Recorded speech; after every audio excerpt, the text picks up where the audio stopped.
था, लेकिन जब मैंने कहा अल्लाह से डर जा, इत्तक़िल्लाह, जब तेरा नाम लिया तो तेरे डर से इसने मुझे छोड़ दिया था। शायद तेरी इतनी गवाही की बिना पर अल्लाह मेरी बख्शिश कर दे, शायद अल्लाह मेरी मग़फ़िरत फरमा दे। मेरे भाइयों, लड़की मौजूद है, बिस्तर मौजूद है, इसने उस पर काबू भी पा लिया है, ये वादे के मुताबिक चली भी गई है, खूबसूरत जिस्म इसकी आंखों के सामने, लेकिन जैसी कहती है अल्लाह से डर, और उसने अल्लाह के डर को अपने दिल में महसूस करते हुए इस लड़की को नज़रअंदाज कर दिया, फिर इसके जिस्म के करीब नहीं गया। मेरे भाइयों, हकीकत में खौफ खुदा इसी को कहते हैं, हकीकत में तकवा इसी को कहते हैं। ये है डर, ये है अल्लाह का खौफ। और ये चीज़ अगर हमारी ज़िंदगी के अंदर आ जाए, ये चीज़ अगर हमारी ज़िंदगी के अंदर पैदा हो जाए, तो हमारी दुनिया भी संवर जाए और आखिरत भी संवर जाए। या अय्युहल्लज़ीना आमनुत्तक़ुल्लाह हक़्क़ तुक़ाती, ऐ ईमानो वालो, अल्लाह से डरो जैसा कि उससे डरने का हक है। यह है डर। बातचीत में भी डर होना चाहिए अल्लाह का, बातचीत में भी डर। बातचीत में डर जानते हो क्या है? या अय्युहल्लज़ीना आमनुत्तक़ुल्लाह वक़ूलू क़ौलन सदीदा,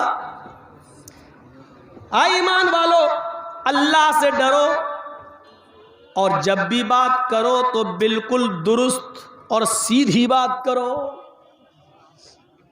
अल्लाह ने यह नहीं कहा कि सच बोलो, थोड़ा सा समझने की कोशिश करो। सच बोलना एक अलग चीज़ होती है और दुरुस्त बोलना एक अलग चीज़ होती है। दुरुस्त, अब दोनों में फ़र्क बताता हूँ।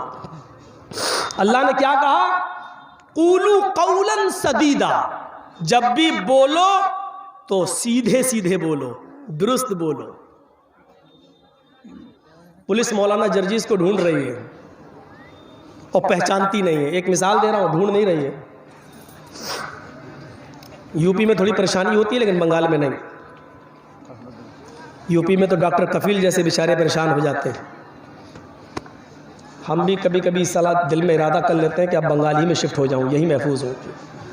सोचते हूँ कभी कभी, कलियाचक के लोग तो कह रहे हैं कि आ जाइए मौलाना यहाँ, हमें बड़ा डर लगता है यूपी में कहीं आपको फंसा ना दे। सोचते हैं यही सेफ जगह है, लेकिन डर लग रहा है कि आजकल जो हालात हैं उसकी बुनियाद पर डर लगता है कि कहीं ये भी इधर भी सेंधमारी ना हो जाए, इधर भी बेईमानी ना हो जाए। और हमें दूसरों से ज़्यादा अपनों से डर लगता है कि हमारे अपने कहीं यहाँ पर बीजेपी की गवर्नमेंट ना बनवा दें, उनसे डर लगता है, उनसे। इस वक्त अक्लमंदी से की ज़रूरत है, अक्लमंदी से काम लेने की, लेकिन दौलत के नशे में आदमी अपनी अक्ल भूल जाता है, अक्ल भूल जाता है। ताज्जुब है यार, जर्जीस साहब मोदी और योगी के खिलाफ बोले तो केस नहीं होता है, और हम अपने किसी मुसलमान भाई के खिलाफ बोल दें तो केस हो जाता है। और वही लोग केस करते हैं बीजेपी और आरएसएस वाले के, तुम इस आदमी के खिलाफ क्यों बोले, इसका मतलब क्या है? तसव्वुर करिए आप, हुकूमत के खिलाफ बोलूं तो केस नहीं होता है, और जो लोग हुकूमत की मदद कर रहे हैं उनके खिलाफ अगर बोल दूं तो केस होता है। इसका मतलब क्या है? हम दूध पीते बच्चे नहीं हैं, बहुत अच्छी तरह समझते हैं। इतनी अकल है मेरे अंदर, मुझे मालूम है जो लोग हम ही जैसे किसी मुसलमान से जुड़े हुए हैं उनको बुरा लग रहा होगा, मौलाना साहब हमारा खेल खराब कर दे आए हैं। खेल, जो गंदा खेल खेला गया है बिहार और की सरजमीन पर, अल्लाह से दुआ है कि अल्लाह उस खेल से हमारी बंगाल की सरजमीन को पाक व साफ रखना। पूरे हिंदुस्तान में कहीं प्रोग्राम नहीं, बम्बई वाले कहते नहीं मौली साहब अभी नहीं बुला सकते, यूपी में एक प्रोग्राम नहीं हो रहा है, और बिहार वाले तो आज ही आए थे प्रोग्राम लेने के लिए। हमने कह दिया भैया मैं नहीं करूँगा बिहार में, और बंगाल अभी चल रहा, पूरे हिंदुस्तान के अंदर भी सिर्फ बंगाल चल रहा। अल्लाह का शुक्र है, ये अल्लाह की रहमत है। मेरे भाइयों, आप खुशनसीब हैं, खुशनसीब। हम लोगों से पूछिए कि डर लगता है रात में सो रहे हैं घर पर कि कोई फर्जी मुकदमा लेकर पुलिस ना आ जाओ, ठोंक ना दे जेल के अंदर जाओ। और एक बार जब कर दिया तो इतने केस लाद देती है कि आप जिंदगी भर जमानत नहीं करा पाएंगे, मरते रहो, सड़ते रहो। ये निकले तो दूसरा, दूसरा निकले तो तीसरा, तीसरा। आपको 20 साल के बाद डिग्री मिलेगी, कोर्ट कहेगी बाइज्जत बरी, कोई जुर्म नहीं पाया गया। लेकिन 20 साल तक मौलाना जर्जी साहब जिंदा भी रहेंगे कि नहीं रहेंगे, इसकी कोई गारंटी नहीं। हमारे अमाल का नतीजा है। हाँ, तो मेरे भाइयों क्या कह रहा था, सच्ची बात अलग होती है और दुरुस्त बात अलग होती है। मौलाना जर्जी साहब को पुलिस ढूंढ रही है लेकिन पहचानती नहीं है, पकड़ रही है। वारंट निकला जर्जी साहब का, जर्जी साहब पैंट शर्ट पहने हुए, टोपी उतारे हुए हैं, और उन्हीं के पास पुलिस आके पूछ रही है, मौलाना जर्जीस को देखा? मुझे से पूछ रही है।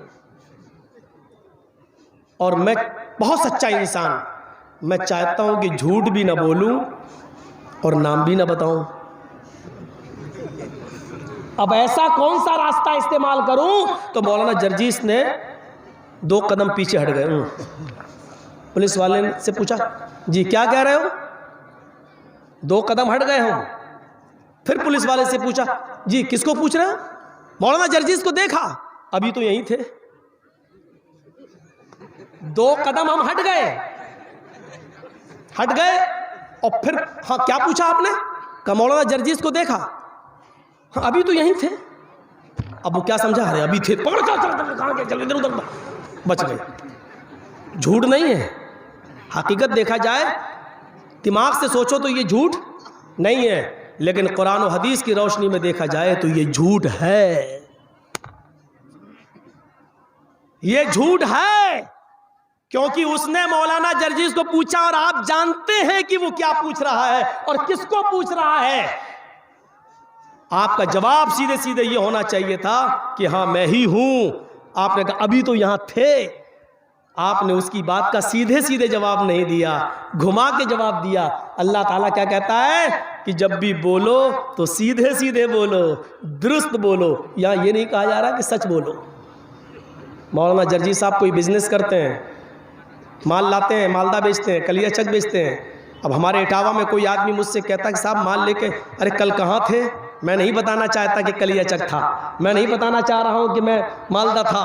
अब वो पूछ रहा है कि बताओ कल कहाँ थे, 12 बजे आप कहाँ थे? मैं झूठ भी नहीं बोलना चाहता हूँ। मैंने उसको कह दिया जमीन के ऊपर था, आसमान के नीचे था।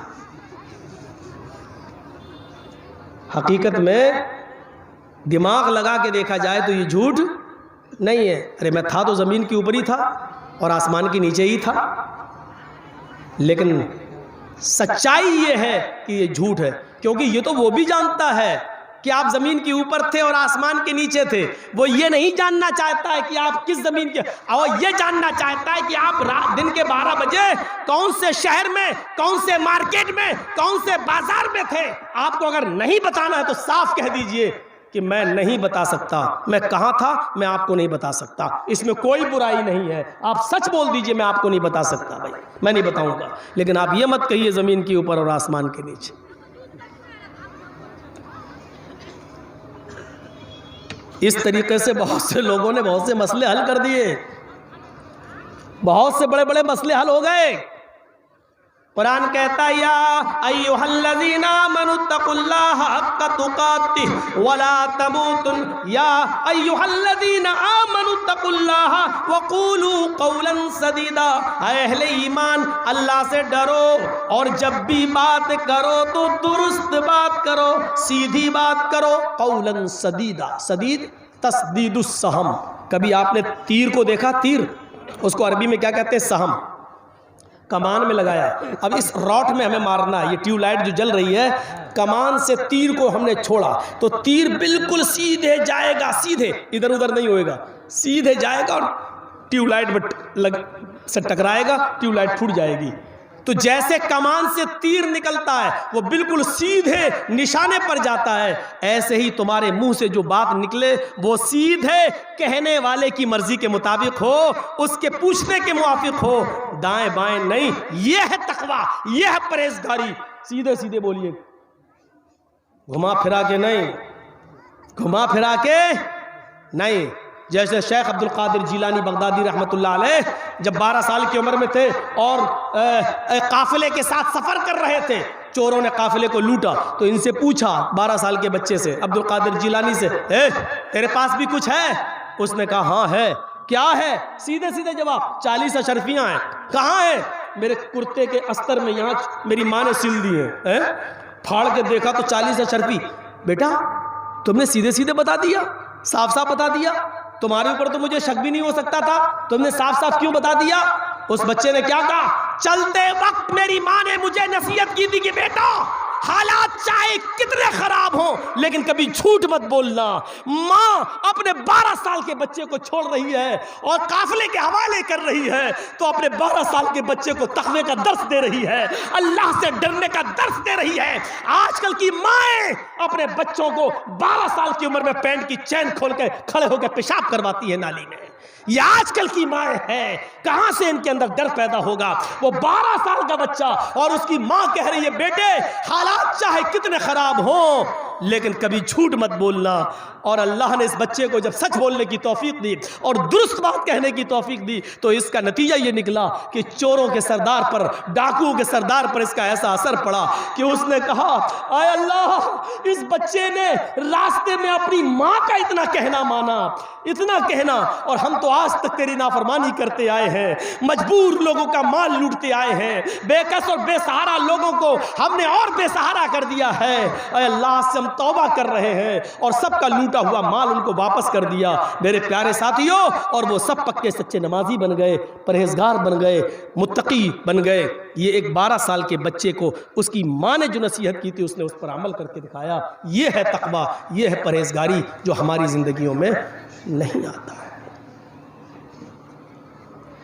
या अय्युहल्लज़ीना आमनुत्तकुल्लाह, अब एक और आयत सुनिए, या अय्युहल्लज़ीना आमनुत्तकुल्लाह वल तंजुर नफ्सुम मा क़द्दमत लिग़द। ऐ ईमानो वालो, ऐ अहले ईमान, अल्लाह से डरो और सोचो, गौर करो कि कल क़यामत के दिन के लिए तुमने क्या तैयारी की है, कल क़यामत के दिन के लिए तुमने क्या तैयारी की है।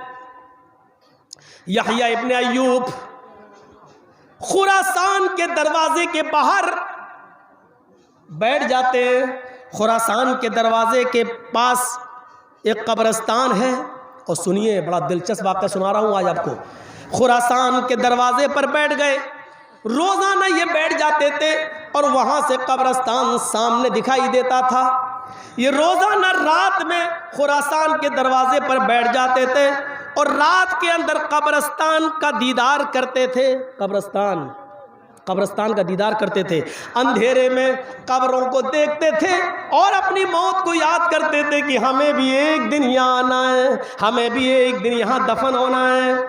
हम और आप भी तो मिट्टी देने जाते हैं, हम और आप भी तो कब्रिस्तान से गुजरते हैं, लेकिन कभी मौत नहीं आती, कभी याद नहीं आती। मिट्टी भी देते और हंसते भी, मिट्टी भी देते जा रहे हैं, खिलखिला भी रहे, कोई मौत का एहसास नहीं है। यहया इब्ने अय्यूब रोजाना कब्रिस्तान अंधेरे में बैठते और कब्रों का दीदार करते और अपनी मौत को याद करते। एक दिन बैठे हुए कब्रिस्तान पर बैठे, दरवाजे पर बैठे हुए, जब रात काफी गुजर गई, 2/3 रात गुजर गई, 2 हिस्से रात के गुजर गए, साएं बीतने लगी, जंगल कब्रिस्तान के अंदर अंधेरा छा गया। तो यहया इब्ने अय्यूब अब कब्रों को देख रहे हैं, एक दिन हमें भी यहाँ आना है। अचानक उनकी नजर कब्रिस्तान पर एक आदमी पर पड़ी जो कंबल ओढ़े हुए है, अपने सर पर कंबल डाले हुए हैं और अपनी आंखों के अलावा पूरा चेहरा छिपाए हुए हैं और कंबल ओढ़े हुए हैं। वो कभी इस कब्र को देखता, आगे बढ़ता, दूसरी कब्र को देखता, फिर आगे बढ़ता, तीसरी कब्र को देखता, फिर आगे बढ़ता, चौथी कब्र को देखता, फूटी हुई कब्र है, टूटी हुई कब्र है, फूट गई है, टूट गई है, उस कब्र को देखकर वहीं पर बैठ जाता है, चेहरा छिपाया हुआ है, आंखें खुली हुई हैं और इस तरह बैठ जाता है, उस फूटी हुई कब्र को रात में बैठ के देख रहा है। यहया इब्ने अय्यूब कहते हैं अल्लाह, ये कौन आदमी है जो रात के अंधेरे में इतनी कब्रों को देखने के बाद एक कब्र पर जाकर बैठ गया है, देखेंगे इतनी रात में क्या करता है। यहया इब्ने अय्यूब उठते हैं, चले इस आदमी के पास, ये कब्र के पास बैठकर क्या कर रहा है। आगे बढ़ते हैं, क्या देखते हैं, कि वो आदमी फूट फूट के रो रहा है, आंसुओं से रो रहा है, उसके आंखों से आंसू गिर रहे हैं और उन हड्डियों को देख रहा है, टूटी फूटी हड्डियों को देख कर कहता जा रहा है, आए हड्डियों, कल तुम मेरे जैसी थी और कल मैं तुम्हारे जैसा हो जाऊंगा। आए हड्डियों, कल तुम मेरी तरह थी और कल मैं तुम्हारी तरह हो जाऊंगा। आए हड्डियों, कल तुम मेरे जैसी थी और कल मैं तुम्हारे जैसा हो जाऊंगा। वो ये वजीफा पढ़ रहा है, ये गाता जा रहा है, ये कहता जा रहा है, लेकिन है कौन? ये तो चेहरा छिपाए हुए। यहया इब्न अय्यूब कहते हैं कि मैं उसके करीब गया, मैं बैठ गया, मैं उसकी शक्ल देखना चाहता था। जैसे ही मैंने उसकी पीठ पर पीछे से हाथ रखा, सुनो, पीछे से, तो उसने पीछे मुड़ के देखा। जब उसने पीछे मुड़ के देखा तो उसके सर से कंबल नीचे गिर गया, उसका चेहरा मुझे दिखाई दिया।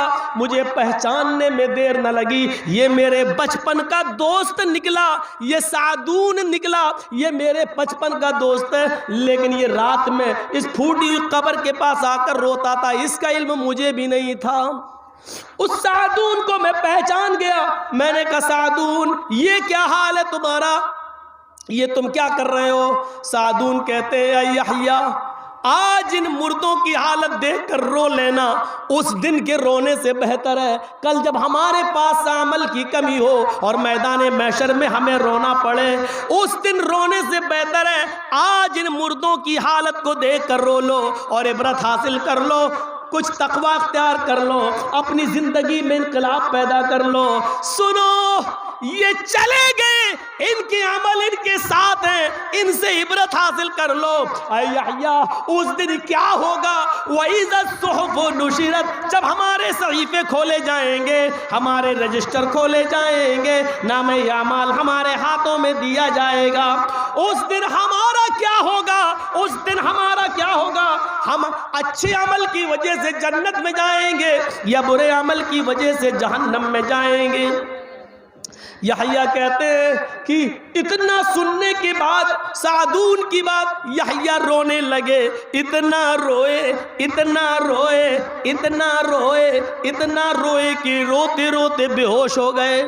सादून उनके पास बैठ गए, वो बेहोश है, पानी के छींटे मार रहे हैं, होश नहीं आ रहा है। सादून जो कंबल ओढ़े हुए थे, उस कंबल के कोने से उनके सर को पोंछते जा रहे हैं, पानी का छींटा मारते जा रहे हैं। थोड़ी देर के बाद यहया इब्न अय्यूब को होश आया तो हजरत सादून ने कहा, आए यहया, तुम्हें होश क्यों आ गया? काश तुम आज मर जाते। इन मुर्दों की हालत को देखकर जो रोए थे, अगर आज तुम्हें मौत आ जाती तो तुमसे बड़ा खुश नसीब कोई नहीं होता, तुमसे ज्यादा खुश नसीब आज कोई नहीं होता। अरे यहया, तुम्हें होश कैसे आ गया? तुम्हें होश क्यों आ गया? आज अगर तुम मर जाते तो ये मौत तुम्हारी अल्लाह के डर से होती, अल्लाह के खौफ से होती, और आज तुमसे ज्यादा खुश नसीब कोई नहीं होता। मेरे प्यारे साथियों, लोग अपने मरने और गलने और सड़ने को नहीं भूलना चाहिए। हमारे और आपकी बॉडी के साथ वही सब कुछ होगा जो औरों के साथ हो रहा है। जो आया है वो एक दिन जाएगा। इसलिए कामयाब वो है जिसने अपनी ज़िंदगी को तक़वे से लैस कर लिया, तक़वे से मुज़य्यन कर लिया और तक़वे से भर लिया। आपको मालूम है, लफ्ज़ ईमान सिर्फ इस्लाम के अंदर है। अगर आज कोई हिंदू या कोई सिख या कोई जैनी, कोई ईसाई, कोई यहूदी, अगर आज किसी का लूटा हुआ या किसी का माल जो उसको मिल गया हो वो वापस कर दे दूसरे को, तो लोग क्या कहते हैं? बड़ा ईमानदार आदमी है। हिंदू भी क्या कहता है? यार बड़ा ईमानदार है। जबकि लफ्ज़ ईमान हिंदू धर्म के अंदर नहीं है, जैनी में नहीं है, सिख में नहीं है। ईमानदारी और अमानतदारी अगर किसी मजहब ने सिखलाई है तो वो इस्लाम है। कोई फायदा नहीं है जलसे कराने से और तक़रीर कराने से, अगर हमारे अंदर ईमानदारी और अमानतदारी पैदा नहीं हो रही है तो। आपको मालूम है, सुनिए, जापान की राजधानी क्या है? टोक्यो। टोक्यो के अंदर एक जापान का रहने वाला एक टैक्सी ड्राइवर है। और सुनो, टैक्सी ड्राइवर मुसलमान नहीं है, गैर मुस्लिम है, नॉन मोमडन है। हिंदुस्तान का एक आदमी टोक्यो उतरता है, एयरपोर्ट पहुंचता है, एयरपोर्ट से बाहर निकलता है, ये टैक्सी ड्राइवर उसका इस्तकबाल करता है और वहां कस्टमर के सामने सर झुकाने का रवाज है। आइए जी हुजूर, आइए। टैक्सी ड्राइवर गैर मुस्लिम है। पूछा साहब कहां जाना है? इसने बताया यहां फला फला हॉस्पिटल है, उस हॉस्पिटल के सामने एक इंस्टीट्यूट है, मुझे वहीं जाना है। कहा ये साहब बैठ जाइए। उसने उसको बिठा लिया। टैक्सी ड्राइवर ने, सुनो मुसलमान नहीं है, मैं बार बार ये जुमला बोल रहा हूं ताकि हम अपने अंदर झांक कर देखें, हम अपने अंदर झांक कर देखें। वो मुसलमान नहीं है। उसने उस आदमी को अपनी गाड़ी में बिठाया, टैक्सी में सवार किया और मीटर ऑन कर दिया। चलिए, ये चलने लगा। 5 मिनट चलने के बाद ड्राइवर ने मीटर ऑफ कर दिया, ऊपर कर दिया और चल रहा है। 3-4 किलोमीटर तक चलने के बाद उसने मीटर को फिर ऑन कर दिया है और मंजिले मकसूद पर लाया, उसको उस हॉस्पिटल के पास पहुंचा दिया। यह आदमी टोक्यो के उस नॉन मोमडन आदमी उस टैक्सी ड्राइवर की जबान नहीं समझता है, कुछ कहना चाहता है लेकिन वो नहीं समझ रहा है, और वो जो कह रहा है वो ये नहीं समझ रहा है। ये बार बार कह रहा है कि तुमने मीटर क्यों ऑफ किया फिर ऑन, लेकिन वो नहीं समझ रहा है, चलाए चला जा रहा है। जब मंजिल मकसूद पर आ गया तो उसने मीटर में जो बिल देखा, कहा इतना बिल। वहां भीड़ लग गई। जो इंडिया से आदमी गया था उस आदमी को लेने वाले लोग आ गए। इस आदमी ने उनसे कहा जरा इससे पूछो कि उसने थोड़ी दूर चलने के बाद मीटर क्यों ऑफ कर दिया, और 3-4-5 किलोमीटर के बाद उसने मीटर को ऑन कर दिया। इसने 3-4-5 किलोमीटर जो ऑफ मीटर किया उसका बिल नहीं लिया है। हम तो इसको पूरा बिल, पूरा पेमेंट करना चाहते हैं, लेकिन इसने मीटर ऑफ करके थोड़ी देर के बाद ऑन किया है। इससे पूछो कि इसने ऐसा क्यों किया है। टैक्सी ड्राइवर से जब पूछा जाता है कि आपने ऐसा क्यों किया है, तो उसने कहा साहब मैं जब लेके चल रहा था अपने कस्टमर को, तो मुझे जहां से मोड़ना था, जिस चौराहे से मोड़ना था, मैं चूक गया और मैं थोड़ा सा आगे निकल गया।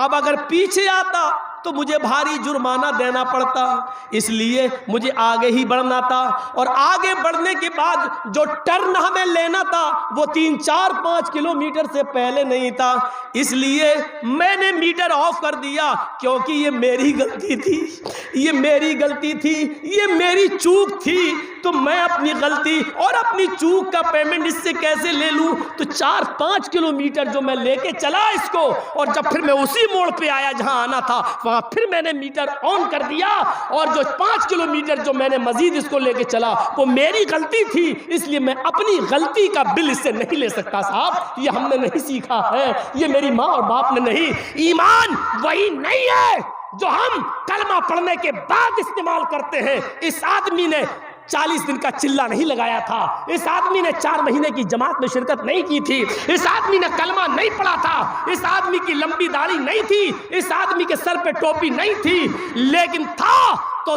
वही ईमान था इसके अंदर जो एक इस्लाम ने हमें सिखलाया है। मेरे प्यारे साथियों, एक गैर मुस्लिम के इस वाक़े से अंदाजा लगाइए, बंगाल के अंदर भी टैक्सी ड्राइवर है, हम ही लोगों में से बहुत हैं चला रहे हैं। क्या ये ईमानदारी आज हमारे अंदर है? कलमा पढ़ने के बाद, इस्लाम लाने के बाद, मुसलमान होने के बाद, जुमे की नमाज पढ़ने के बाद, रमजान के रोजे रखने के बाद, क्या ये ईमानदारी हमारे अंदर है? क्या हम इतना लंबा चौड़ा घुमाने के बाद क्या हम बिल नहीं लेते हैं? अगर इस्लाम लाने के बाद और मुसलमान होने के बाद ये ईमानदारी आपके अंदर नहीं है, तो अफसोस है आपकी ईमानदारी पर, अफसोस है आपकी ईमान पर, और अफसोस है आपके इस्लाम पर। हम कहाँ हैं? तकवा हमारे अंदर नहीं। इसलिए बर्नार्ड शॉ ने कहा था, बर्नार्ड शॉ ने, ईसाई है, बर्नार्ड शॉ ने कहा था मैं पूरे यूरोप घूमा और मैं अरब भी घूमा। अरब सिर्फ सऊदी अरब ही नहीं है, इराक, ईरान, शाम, फिलिस्तीन, ये सब अरब में कहलाता था। मैं यूरोप भी घूमा, मैं अरब भी घूमा। मैंने यूरोप के अंदर ढूंढा, मुझे मुसलमान नहीं मिला लेकिन इस्लाम मिला। बर्नार्ड शॉ ने क्या कहा था? पूरे यूरोप के अंदर मैं घूमा लेकिन मुझे मुसलमान नहीं मिला, इस्लाम मिला। यानी इस्लाम ने ईमानदारी की जो तालीम दी है वो मुझे मिला इस्लाम। मैंने यूरोप में घूमा, एक भी मुसलमान नहीं मिला लेकिन इस्लाम यहाँ मिला। और मैं अरब घूमा तो अरब के अंदर मुझे इस्लाम तो, हमें अरब के अंदर हमें मुसलमान तो मिला लेकिन इस्लाम नहीं मिला।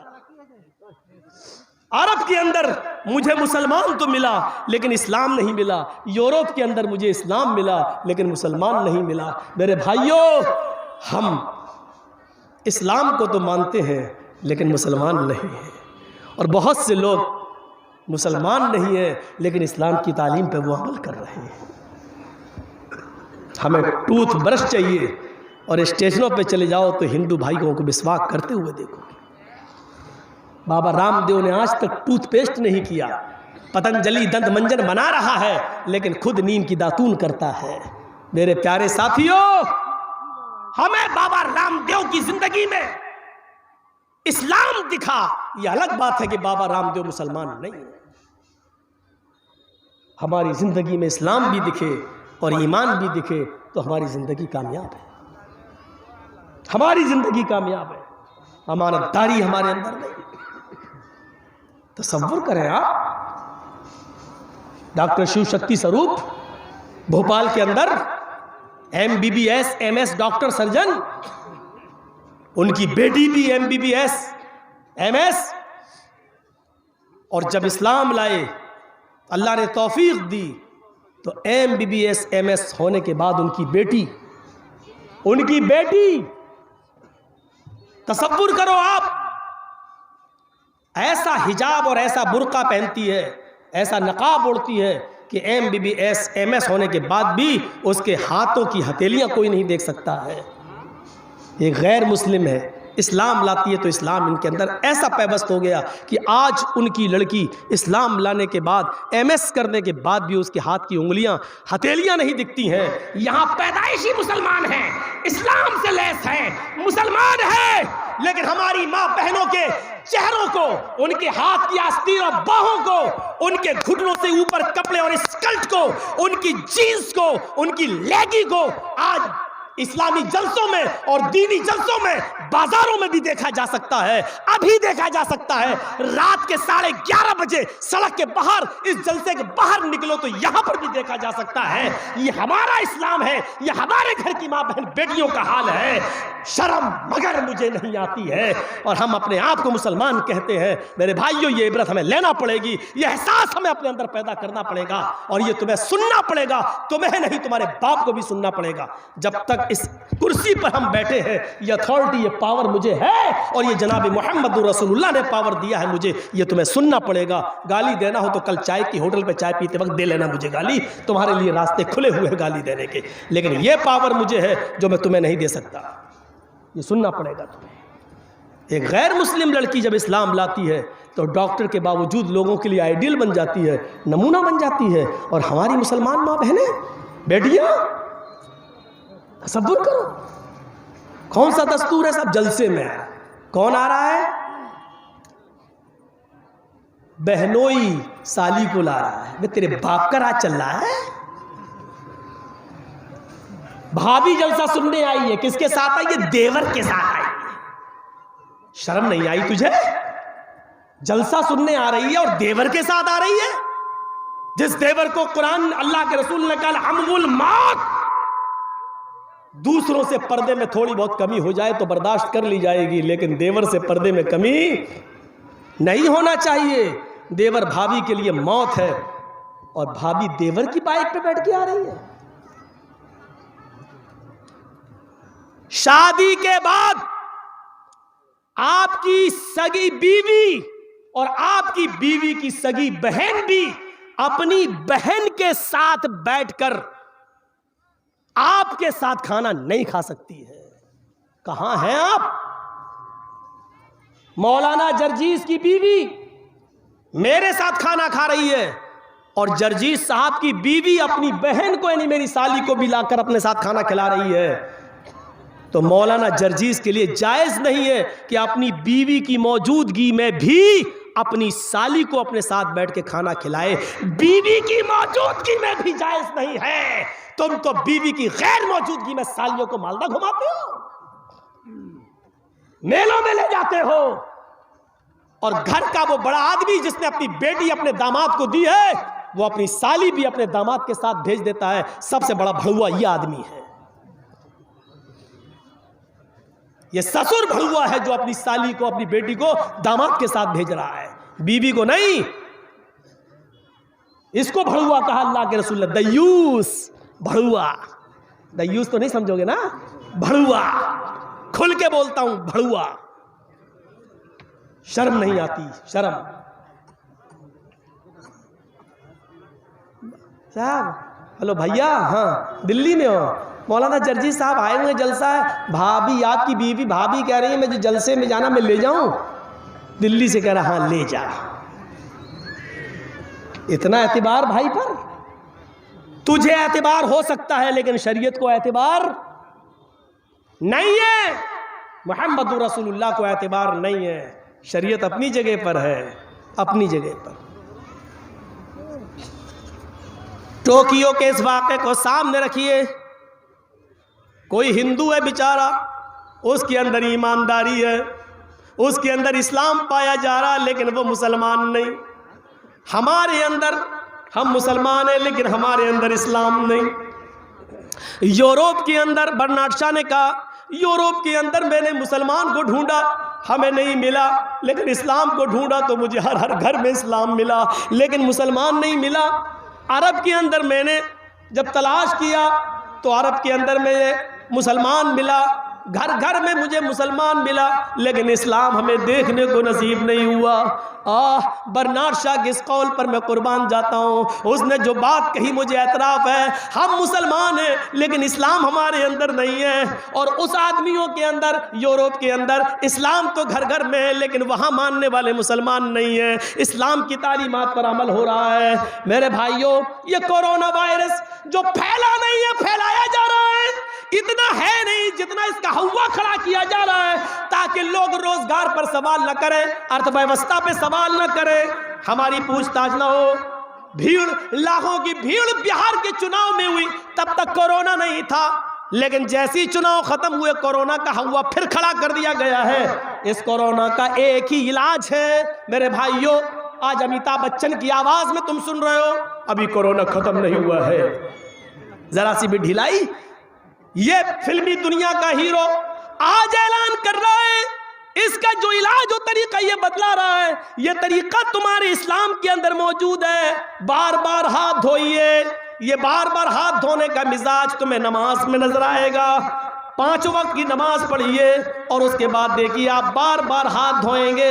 अल्लाह के नबी फरमाते हैं, क़ज़ाए हाजत, लैट्रीन पेशाब और पायखाना करके जब वापस आओ तो आप अपने ज़मीन पर हाथ मारिए, मिट्टी से अपने हाथ को धोइए। मिट्टी के अंदर जरासीम को, जम्स को मारने की बहुत अच्छी सलाहियत मौजूद है।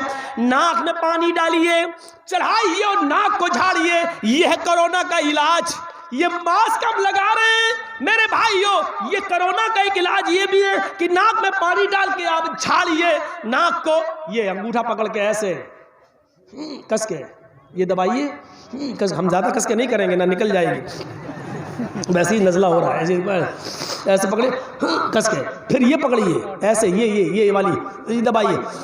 लो, ये भी बताया अल्लाह के रसूल, इतनी सी चीज़ें बताई हैं। पढ़िए ज़ादुल माद अल्लाह में इब्न क़य्यिम की। ये अंगूठे से नाक में पानी डाला, ऐसे चढ़ाइए और फिर अंगूठे से ही नाक दबाइए जोर से, फिर ये पकड़िए ऐसे, फिर दबाइए और फिर ऐसे करके झाड़ दीजिए, फिर हाथ धोइए। ये बार बार हाथ धोना, नाक में पानी डालना, चेहरा धोना, यही तो बताया जा रहा है। बार बार हाथ धोइए, चेहरा धोइए, है सैनिटाइजर लेके इस्तेमाल करिए। सैनिटाइजर की बिक्री हो रही है। मास्क की बिक्री हो रही है, मास्क की। अल्लाह के रसूल सल्लल्लाहु अलैहि वसल्लम ने क्या कहा? खांसते वक्त एक दूसरे के मुंह पे नहीं। अल्लाह के रसूल सल्लल्लाहु अलैहि वसल्लम ने क्या फरमाया? खांसी आए तो मुंह पे हाथ रख लो, जमाई आए तो मुंह पे हाथ हो। पूरा कोरोना का इलाज अमिताभ बच्चन तो आज सरकार की गाइडलाइन बयान कर रहा है। इमाम कायनात ने जो तरीका बताया है वो पूरी जिंदगी में कयामत की सुबह तक कभी कोरोना घर में नहीं आएगा। अगर तुम 5 वक्त की नमाज और उसमें बनाया जाने वाला वो वुजू जो जनाब मोहम्मद रसूलुल्लाह के तरीके पर बताया गया है, उस तरीके से अगर कोई आदमी बनाना शुरू कर दे तो उसको कभी कोरोना हो ही नहीं। कोरोना तेरी खोपड़ी में हो सकता है, लेकिन ऐसा करने वाले को कोरोना नहीं हो सकता। एक तरफ कोरोना का इलाज भी नहीं है और दूसरी तरफ टीवी में सुन रहे हैं कि इतने सही हो गए। देख रहे हैं आप, इतने बीमार, इतने सही। अबे जब वैक्सीन बनी ही नहीं है, कोरोना का कोई इलाज ही नहीं है, तो सही कैसे हो रहे हैं? ये बीजेपी का आदमी है, इसको अंदर डालो। ये मोदी का खिलाफ बोल रहा है, इसको अंदर डालो। ये हाल हो रहा है ये। और वैक्सीन अब फिर ये चल रहा है, फिर बढ़ा दिया गया है, फिर दिल्ली में दिखाना। जानते हो इसके पीछे क्या राज है? बहुत कुछ है, बहुत कुछ। आप वहां तक नहीं पहुंच पाएंगे। उस पॉलिसी को समझना मुश्किल है, इनकी शैतानी चालों को समझना मुश्किल है।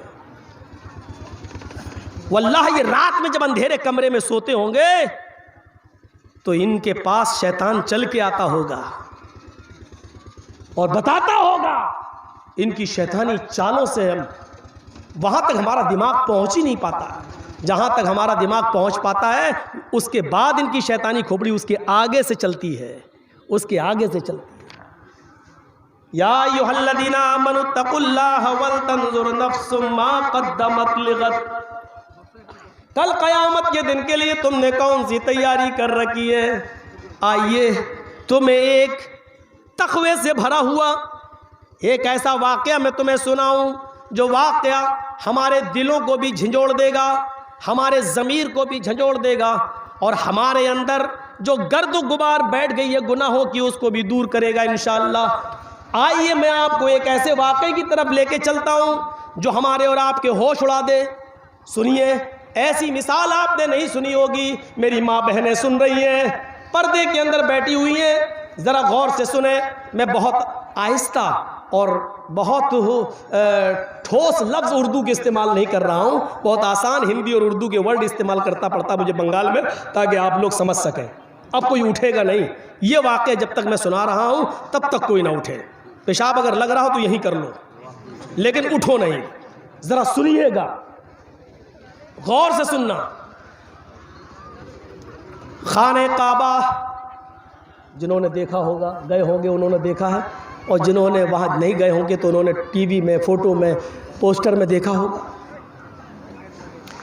काबा, एक रकात नमाज पढ़ने का सवाब 1 लाख रकात के बराबर। खाने काबा के अंदर ऐलान होता है कि चांद नजर आ गया है रमज़ान का, आज से तरावी शुरू होंगी। ऐलान होते ही लोग मस्जिदों की तरफ भागने लगे, इमाम हरम के पीछे तरावी पढ़ना चाहते हैं। 1 रकात का सवाब 1 लाख रकात के बराबर है। आज इमाम हरम के पीछे नमाज पढ़े। इधर उधर से भी लोग आने लगे, मक्के के घर घर खाली होने लगा, लोग खाने काबा की तरफ बढ़ने लगे। धीरे धीरे पहली तरावी खत्म हो जाती है, अपने घरों में लोग आ गए। सुबह फजर की नमाज से पहले लोग सहरी करते हैं, तरह तरह की नेमतें खाते हैं। यार तुम्हारा मोबाइल इंटरनेशनल है क्या? यार एक बार सेट नहीं कर पा रहे हैं, बार बार खड़े हो जाते भाई। अब मैं भूल गया, यही होता है ना। खाने काबा की तरफ लोग जा रहे हैं, पहली सहरी करते हैं, पहली सहरी। और सहरी के बाद ये उम्मीद है, ये तमन्ना है कि हम इमाम हरम के पीछे फजर की नमाज पढ़ें। और सुनिए, अभी आप सुनेंगे तो कोई शायद पत्थर दिल इंसान हो जिसके आंख से आंसू ना आए। वो पत्थर ही दिल होगा जिसके आंख में आंसू ना आ जाए। इस वाक़े को सुनिए आप। इमाम हरम के पीछे नमाज पढ़ना चाहते हैं, तरह तरह की नेमतें खाई जा रही हैं, सहरी हो रही है। शहरी में हर किस्म के आइटम रखे हुए हैं, और मक्के में शायद ही कोई घर ऐसा हो जिस घर में सहरी करने के बाद उस घर का आदमी खाने काबा में नमाज पढ़ने न जाना चाहता हो। सहरी का टाइम खत्म होता है, फजर की आजान की आवाज आने लगती है, काबे का मुअज्जिन आजान देता है, अल्लाहु अकबर अल्लाहु अकबर अल्लाहु अकबर की ये नदा, ये आवाज जबले अबू कबीस से टकराते हुए, कैनका से टकराते हुए, अरब के इर्द गिर्द घाटियों से अल्लाहु अकबर की आवाज पहाड़ियों से टकराते हुए खाने काबा के गिलाफ से टकराती है। इस आवाज को सुनने के बाद मक्के का एक एक आदमी खाने काबा की तरफ इमाम हरम के पीछे नमाज पढ़ने के लिए जाना चाहता है, लेकिन उसी मक्के के अंदर थोड़ी दूरी पर 2-3 किलोमीटर की दूरी पर एक 86 ईयर्स ओल्ड 86 साल का बूढ़ा आदमी रहता है, और पूरे मक्के के अंदर उससे ज्यादा गरीब घर कोई नहीं है। 86 साल का बूढ़ा, उसकी 4 जवान बेटियां, सुनो मैं किसी को भी खड़ा करके पूछ सकता हूं मैं क्या क्या बताया। 4 बेटियां, 2 बहनें, कितने हो गए? 6। उसकी 4 बेटियां हैं, 2 बहनें और एक बूढ़ी सास। उसकी भी जिम्मेदारी इसी बूढ़े आदमी के ऊपर, और मिस्कीन बीवी, गरीब, कितने हो गए? 8, और खुद एक 9। बूढ़ा आदमी 86 साल का, पैर कमजोर हो चुके हैं, ज्यादा चल फिर नहीं सकता है, तगो नहीं कर सकता है, कोई जवान बेटा नहीं है जो बुढ़ापे में सहारा बन सके। 4 बेटियां हैं जिनकी शादी कराना है, 2 बहनें उनकी भी शादी कराना है, बूढ़ी सास है, जब तक वो जिंदा है उसको खिलाना और पिलाना है उसका कोई नहीं है, और बीवी की जिम्मेदारी तो वैसे ही आयद है।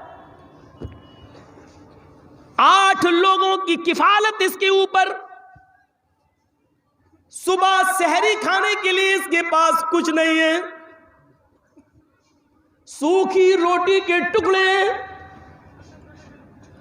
रात के अंधेरे में चुपके से पानी में भिगो देता है,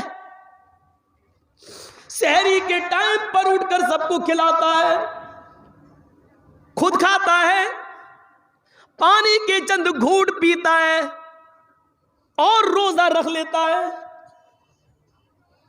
इनके अलावा भी एक और चीज है, सबके पास जो कपड़े पहने हुई है, 4 बेटियां, दोनों बहनें, सास और बीवी, वो एक ही कपड़ा है, और वो कपड़े भी कई जगह से फटे हुए हैं, उनके दामन फटे हुए हैं। ये बूढ़ा आदमी जो कमीज पहनता है, जो चादर ओढ़ता है, पहले खुद नमाज पढ़ता है, फिर अपनी बीवी को चादर देता है, फिर बीवी नमाज पढ़ती है, उसके बाद एक एक करके अपनी बेटियों को देता है, बेटियां, फिर बहनें, फिर सास, इस तरीके से बारी बारी एक एक करके नमाज अदा करती हैं। मक्के के अंदर सब लोग खाने काबा में जा रहे हैं नमाज पढ़ने के लिए, तरह तरह की नेमतें खाई हुई हैं, सिर्फ यही एक बूढ़ा आदमी है जो अपने घर में नियत है, घर में जाना चाहता है खाने काबा, लेकिन जा नहीं पा रहा है। बुढ़ापे की वजह से, रात की तारीकी में, अंधेरे की वजह से जाने की हिम्मत नहीं है। वहां से आऊंगा, सूरज तुलू हो जाएगा तो मेरी बीवी फिर कैसे नमाज पढ़ेगी। वही 86 साल का एक बूढ़ा आदमी अपने घर में नमाज अदा करता है और फिर अपनी चादर अपने बच्चों को, बीवी को, सास को देकर उनको भी नमाज अदा करवाता है।